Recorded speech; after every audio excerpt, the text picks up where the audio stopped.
As the New Zealand mosque attacks unfolded, the youngest victim, a 3-year-old boy, ran toward the gunman. Christchurch, New Zealand. Mucad Ibrahim was wearing little white socks, the type with grips on the bottom so that negation toddlers don't slip, when he was carried out of the Noor mosque in this city. His shoes were still at the entrance, where he had left them when he arrived for Friday prayers with his father and older brother. His big brown eyes, usually alight with laughter, were closed as he was rushed to an ambulance. That was the last time his family saw him. They hope they will finally get to wash and wrap his tiny body and bury him Monday, much later than is traditional in Islam, which calls for bodies to be interred quickly, preferably within 24 hours. Mucad, whose name is pronounced Muad but who is more commonly called by the Arabic diminutive Muadi, was 3 years old. He was born in New Zealand to a Somali family who had fled fighting in their home country more than 20 years ago. Mucad was energetic, playful and liked to smile and laugh a lot, his teenage brother Abdi wrote on Facebook. "We'll miss you dearly, brother." He was the youngest of the 50 victims killed in the attacks on 2 mosques that have shocked New Zealand and especially this city, which is no stranger to tragedy after a devastating earthquake in 2011 that killed 185 people. But just as the Sandy Hook massacre in Connecticut caused particular heartache because of the first-grade victims' innocence, so too does Mucad's death encapsulate the inexplicability of this man-made disaster. He could have grown up to be a brilliant doctor or the prime minister, said Mohammed Hussein, a 21-year-old member of the Somali community here, which comprises about 60 families.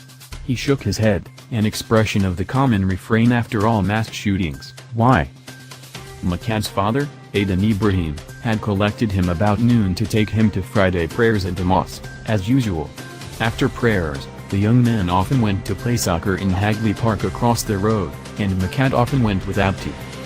But when the gunman stormed into the mosque about 10 minutes into the sermon and started spraying bullets indiscriminately around the men's section, little Mucad appeared to think it was a scene from the kind of video game his older brothers liked to play.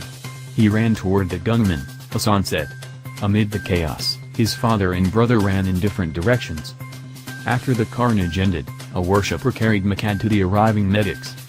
On Sunday night, his father was waiting at a hospital, hoping to see his smallest son for the first time since he was killed, hoping that Monday would be the day he could finally lay his youngest to rest.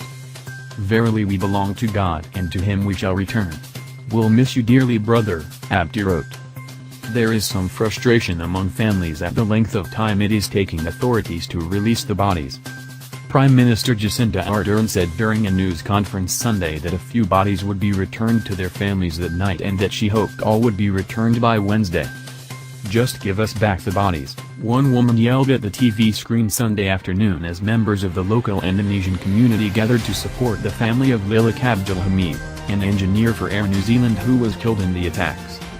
Some 90 disaster victim identification officers, including 20 from abroad, are working to identify the victims. But Christchurch's coroner said it was a time-consuming process that included identifying clothing and obtaining medical records and fingerprints. Wali Hamaha, the deputy police commissioner, said he understood that not being able to comply with religious funeral rites was adding to the family's trauma. "Our sole focus is to get their loved ones back and to follow the cultural traditions such as the washing and shrouding of the loved ones," he said Sunday.